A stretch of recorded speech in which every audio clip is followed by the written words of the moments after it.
Ontem eu atendi uma produtora rural que me contou uma coisa raríssima. O marido dela deu entrada no pedido de aposentadoria rural de manhã e no final da tarde esse pedido já estava aprovado, já estava deferido. Parece até mentira, né? A verdade é que para a maioria das pessoas na zona rural, o que acontece é o verdadeiro oposto, né? As pessoas entram com o pedido, elas têm de fato direito, a grande maioria, e o que elas travam são batalhas, anos de luta com a justiça e com o INSS para conseguir ter seu direito reconhecido. E se eu te dissesse que a diferença entre a aprovação em 8 horas ou em 8 dias e a negação em 8 meses está em simples passos, em pequenos atos que você pode começar a fazer hoje. Então, se você tem interesse em saber, fica comigo até o final. As mulheres rurais, inclusive as mulheres, fiquem comigo até o final, porque eu tenho uma informação para vocês que vai mudar a forma de vocês se enxergarem no campo e vai salvar o seu futuro, sua futura aposentadoria rural, se esse for o desejo que você almeja lá na frente. Claro, é bem verdade que o INSS não facilita, mas o maior problema que eu vejo há 20 anos é que a pessoa passa a vida no campo e não documenta. Ela passa a sua história no campo e não registra nada. E aí chega a hora que ela precisa comprovar essa vida, o que que acontece? Ela não consegue, por falta de documentos simples, que ela com certeza teve acesso ao longo do seu período de vida no campo, e ou se desfez, ou não deu valor para aquilo, e na hora que ela precisa de verdade, ela não tem acesso. E aí, quando chega a hora de pedir o benefício e de comprovar 15 anos de atividade rural que a lei exige, ela não tem comprovação nenhuma. E aí o sonho vira um pesadelo, um verdadeiro pesadelo. Para que isso nunca mais aconteça, a gente vai dar hoje para vocês o mapa da mina. São os documentos que você precisa, os 3 tipos de documento que você precisa coletar ao longo da sua vida no campo para poder montar o seu dossiê de aposentadoria rural. E esse dossiê vai garantir que você tenha acesso ou facilite muito o seu processo de comprovação de tempo rural quando chegar a hora de pedir esse benefício. O primeiro tipo de documento são as provas de atividade rural. Esse tipo de prova é ouro, vocês precisam ter esse tipo de documento sempre guardadinho numa pasta. E a prova da atividade rural, mais simples que você pode ter, são as notas fiscais. Por quê? Porque são documentos inquestionáveis. Eles são documentos emitidos pelas secretarias de fazenda do estado, dos estados, né? Eles são documentos robustos. E nota fiscal, que tipo de nota fiscal? Primeiro, nota fiscal de venda, de tudo que vocês venderem. Vende leite, guarda nota. Vende hortaliça, grãos, qualquer coisa que você produz e vender com essa nota fiscal, tira uma cópia e guarda na pastinha. A pastinha da aposentadoria rural. Por outro lado, não só notas de venda. Guarde notas fiscais de tudo que vocês comprarem no meio rural. Tudo mesmo, semente, adubo, ração para gado, ração para cachorro, para galinha, ferramentas, maquinário, e esse documento precisa estar no seu nome, tá? Então, tira uma nota no nome da esposa, uma nota no nome do marido, vai alternando isso aí para ter documento no nome dos dois, para que quando chegar o momento de um e de outro, os dois tenham uma documentação robusta para comprovar a atividade rural. O outro é o bloquinho, é o famoso bloquinho mesmo ali de anotações do campo. Esse bloquinho de anotações do campo, ele vai dar depois ferramentas para você mostrar para o INSS, olha, na tal data eu vendi um porco, na tal data eu vendi tanto saco de milho, tanto saco de feijão. Ele vai criando seu histórico rural ali feito na mão e facilita a sua gestão do sítio, tá? Isso é um assunto que a gente vai falar mais à frente. Aliás, se você precisa entender de gestão do sítio, comenta aqui embaixo para eu saber, e aí a gente pode começar, quem sabe, uma série sobre gestão de sítio também. Mas facilita a sua gestão. Faz um bloquinho, anota lá separadinho mês a mês tudo que você vendeu e tudo que você comprou, porque você precisa saber ao menos o tanto que vendeu, o tanto que ganhou. Mas vamos seguir. Outro documento muito interessante, muito legal de se ter, são os atestados de vacina. Aqui em Minas Gerais, por exemplo, até pouco tempo era obrigatório a vacinação de aftosa, contra a aftosa. E é um documento robusto, porque você tem um atestado emitido por um veterinário ano a ano ali de que você fez essa vacinação. Agora não é mais, mas tem estados que sim, tem estados que não, porém ainda tem muita vacina que é obrigatória. A brucelose precisa ser feita, né? Muita gente faz carbúnculo, raiva, vários outros tipos de vacina que são provas robustas de atividade pecuária. Então isso vai te salvar lá na frente, acredita em mim que vai te salvar. Outro tipo de prova muito importante que você vai precisar são provas de vínculo com a terra. Então, a documentação com a terra é o mais óbvio, beleza, isso aí você precisa ter. Se não tiver, não tem problema, tá? Não se preocupe. O que você vai ter?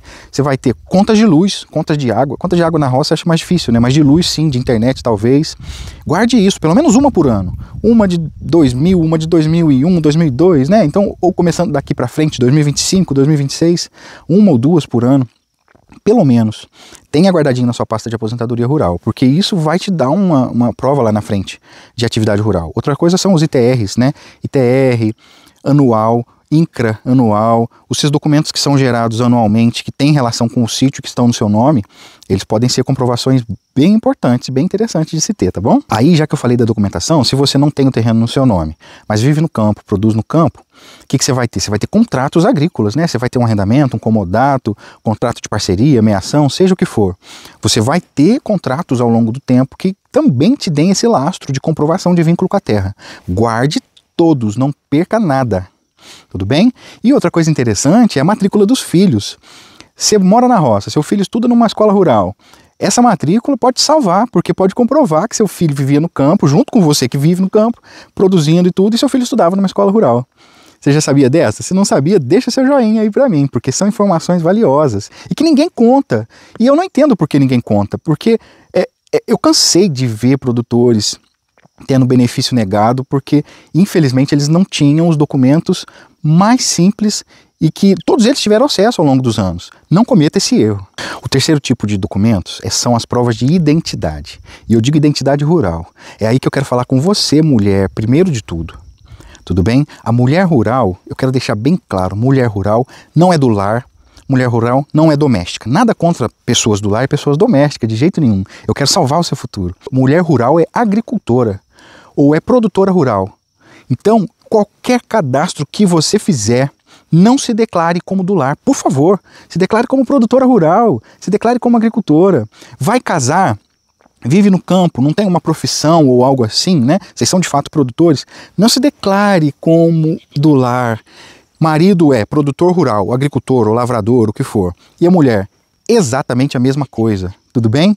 Isso vai te dar um documento que vai dificultar um tanto para o INSS negar o seu benefício lá na frente. Então, voltando aqui na mulher rural, você se declare, se você pretende aposentar como mulher rural, com aposentadoria rural, ou se essa é a sua alternativa lá na frente, se declare como tal. Isso vai te ajudar muito. Então, certidão de casamento da esposa e do marido, ou de um dos dois. Se for produtor rural, declare como produtor rural. E outra coisa interessante são as fichas de vínculo com sindicatos e cooperativas, né? Esses documentos podem te ajudar ao longo da sua vida, porque vão te dar essa comprovação de que você tinha um vínculo com uma entidade representativa da atividade rural. Outra coisa interessante, que às vezes as pessoas não levam em conta, são as fichas do Departamento de Saúde, da Secretaria de Saúde, né? Então, posto de saúde rural, PSF rural, quando você é atendido, esses documentos constam lá que você mora no sítio tal, na comunidade tal. Isso é documento válido e robusto. Tenha acesso a isso e guarde com carinho. Vai te ajudar bastante. E, por último, né, mas nada menos importante, se você teve DAPs, enquanto o DAP ainda era um documento válido, vigente, ou se você tem CAF, ou se você pretende ter CAFs, esses documentos são renovados de tempos em tempos, a cada 2, a cada 3 anos, dependendo da regra que o governo coloca. Se você consegue comprovar um rastreamento aí de tempo rural com base nisso aí, isso vai te salvar, porque é um documento público federal, gratuito, eu sempre digo, que diz que você é agricultor familiar. Se o próprio governo diz que é, por que o próprio governo, através do INSS, vai negar que você seja? Entende? Então tenha esses documentos, isso pode te salvar lá na frente. E aí, para finalizar, a gente vai falar as regras, né? Assim, algumas regras básicas. Homem rural se aposenta com qual idade? 60 anos. Mulher rural se aposenta com qual idade? 55 anos. Isso por si só já é benéfico, mas não é nenhum benefício porque o governo é bonzinho. A atividade rural, de fato, ela é muito mais sacrificante, muito mais exaustiva e é merecido. E aí, ambos, tanto homem quanto mulher, precisam declarar 180 meses, né? O que quer dizer? Precisam declarar ou comprovar 15 anos de atividade rural para poder conseguir esse benefício. Então isso é importante, esses documentos que eu estou te falando, né? Você precisa ter 15 anos de documento para chegar lá na frente, o INSS olhar e falar, esse aqui não dá para eu negar não, esse aqui está bem documentado. Entenderam? Viu como é simples? O seu futuro depende de uma caixa de sapatos ou de uma pastinha bem organizada e de documentos que você pode começar a reunir hoje. Então, pense assim, na próxima vez que você for se cadastrar como alguma coisa, informe produtor rural. Se você tiver cadastros que tiver como corrigir e se essa for a realidade, declare como produtor rural. E se essa informação te ajudou, eu te peço, compartilhe com alguém que possa também precisar. Isso é conteúdo de utilidade pública, essencial, que a gente está trazendo aqui, porque a extensão rural, ela é universal. A gente precisa levar essa informação para todos os cantos do Brasil, para poder fazer com que os produtores rurais parem de sofrer nas mãos de quem não entende o que é a vida do produtor rural. Tudo bem? Eu sou o Bruno, esse é o Manual do Neo Rural. Eu te peço que você se inscreva para poder acompanhar esse conteúdo que a gente sempre traz por aqui. Compartilhe o nosso material se achar que vale e me deixa um comentário aqui embaixo. Você já guarda essa documentação? Sabia o que precisava guardar? Não sabia? Se não sabia, agora sabe. Então vamos pôr a mão à massa porque isso é muito importante para o seu futuro, ok? Até a próxima!